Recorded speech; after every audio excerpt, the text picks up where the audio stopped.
What's up, everyone? Welcome back to my channel. It's time yet again for another episode of the Never Seen It series. As you guys see, I go Blu-ray hunting every single Tuesday, and the movies that I buy, some of them I have never seen before, so I always put those aside and decided to make a video segment series about those movies that I've never seen. I give them a watch, and then I make this video and let you know my thoughts about them and let you know if you should take the time to watch them or just don't bother at all. Let me know your favorite movies down below, if any of these you have seen, and what are movies that you've never seen before? Make a comment, let me know. We're gonna start with steelbooks, as always. I love my steelbooks. We got a nice collection. We got a nice variety, mainly horror films, I'm noticing. I don't know why, I gravitated towards the scary, I guess, the past couple of weeks. So let's get into this. Blade. I got this steelbook for Christmas from my parents.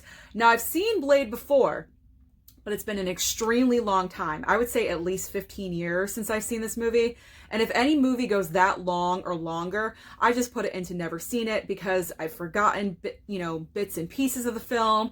So Blade, I'd forgotten how awesome this movie is. It's a great vampire movie. Wesley Snipes is awesome as Blade. Chris Christopherson, I hate that he died, but someone close to Blade has to pass away, and I guess, he was really the only option. But it's a really good movie. Stephen Dorff plays an awesome villain. Very underrated, in my opinion. You never hear about Stephen Dorff playing a really good villain in films, and he really played a good one in Blade. I personally am so excited about Marvel rebooting Blade with Mahershala Ali. I think it's going to be goddamn awesome, and this steelbook is just awesome. I mean, look at it. It's absolutely incredible. So really enjoyed that one a lot. Corpse Bride! Corpse Bride, Tim Burton, Johnny Depp, Helena Bonham Carter. I mean, it's a cute movie. It's cute. I gotta say, I enjoyed this more than The Nightmare Before Christmas. I might get some hate for that, hateful comments. I'm sorry, especially Tony P. I know that's like one of your favorite films of all time. Don't shoot me. But I just didn't bond with Nightmare Before Christmas. I'll try again.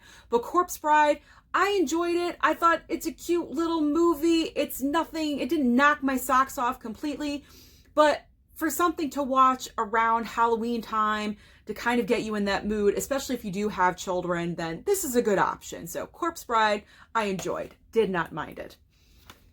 The Witch. What the hell was this? Oh my God. Okay, so the first movie by Robert Eggers, written and directed by him, if I am correct. Now, this is the same guy that did The Lighthouse, last year, a couple years ago, with Willem Dafoe and Robert Pattinson. That movie was crazy. I thought that movie was crazy. This one is even more crazy. However, the performance by Anya Taylor-Joy in this movie is absolutely incredible. She is just amazing. I just finished watching The Queen's Gambit. Phenomenal. She is so deserving of any and all recognition, and she absolutely brings it in this movie as well. It's pretty much the breakdown of a family. This family kind of gets ousted from their community that they live in, so they have to go off on their own. And this family is just torn from the inside out, pretty much. And it's all about that destruction. And what's crazy is it's entitled The Witch, but you never really see the witch. It's kind of like Jaws in that sense. Like, the witch is around, but you never really get a good glimpse.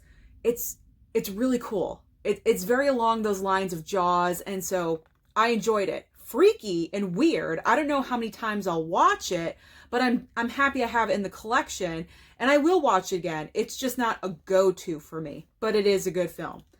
Goddamn creepy and weird. Okay. Rebooted Child's Play. Okay. One night I was like, you know what? Child's Play it is. And I pulled this out of the Never Seen It pile. I gotta tell you, I was laughing. And I don't know if that's a good thing or a bad thing.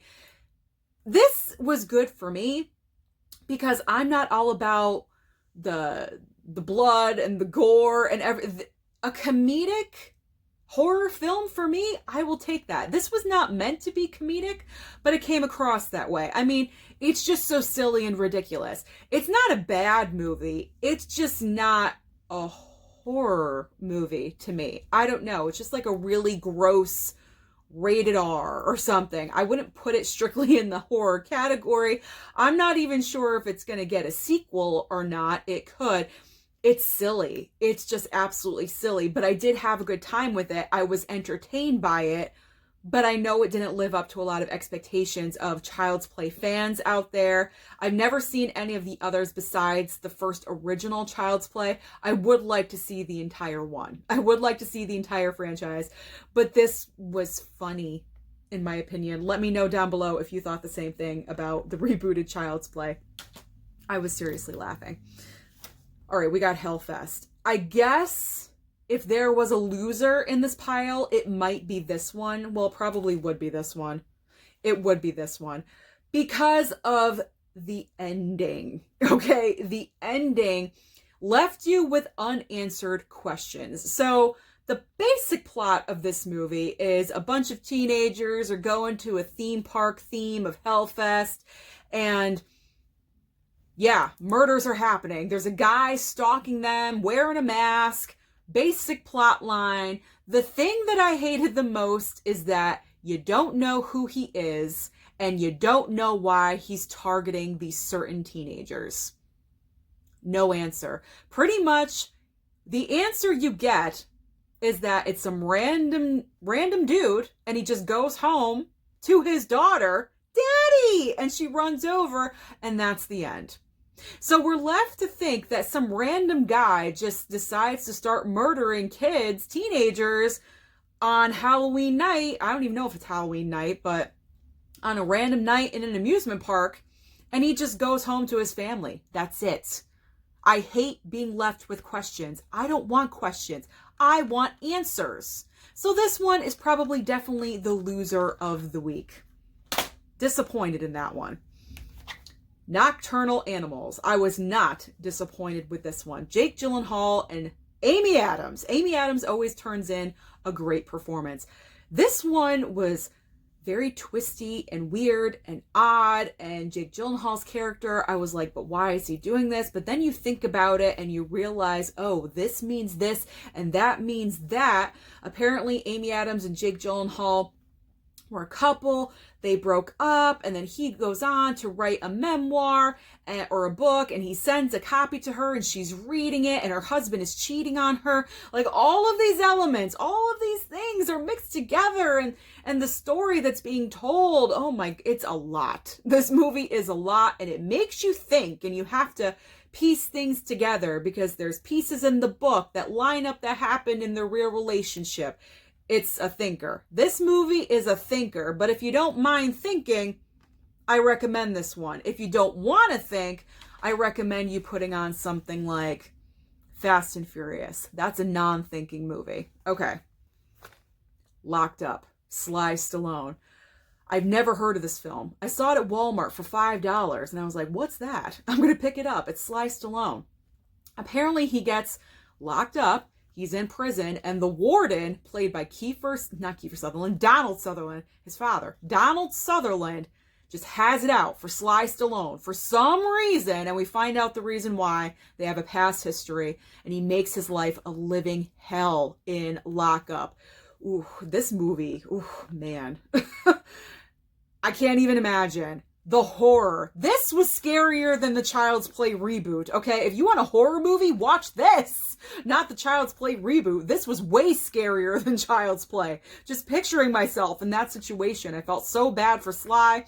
I wanted him to escape so many times, and he tried. He almost did. Ooh, but not bad. Not bad of a movie. It's older. I don't even know how old this is, but wait. 1989. I was 9 years old when this came out. I never heard of it before. I'm glad I have it.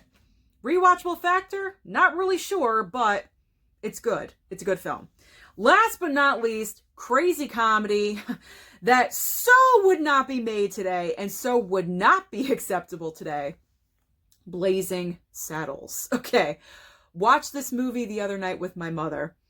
She was laughing her ass off.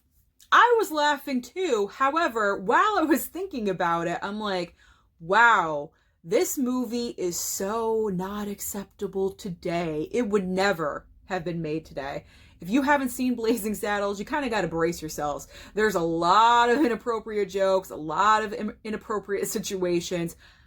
I don't know how this movie got made. To be honest, this would never get made today. It was kind of like shocking. What boggles my mind is that a movie like this, in the cancel culture that we have today, no one talks about this movie. Everyone's like, oh, Gone with the Wind has to go. No one's talking about Blazing Saddles, but yet we're getting rid of Pepe Le Pew, a cartoon character. What? You guys don't even know. This movie is crazy. This should be offending you like crazy. But yet no one's talking about it. I don't know. Just freaking weird. It's by Mel Brooks. I know he doesn't mean any harm by it. It is, humorous and supposed to be funny, but some of it, well, pretty much all of it is not appropriate these days. I don't know. Sometimes I felt kind of uncomfortable watching it.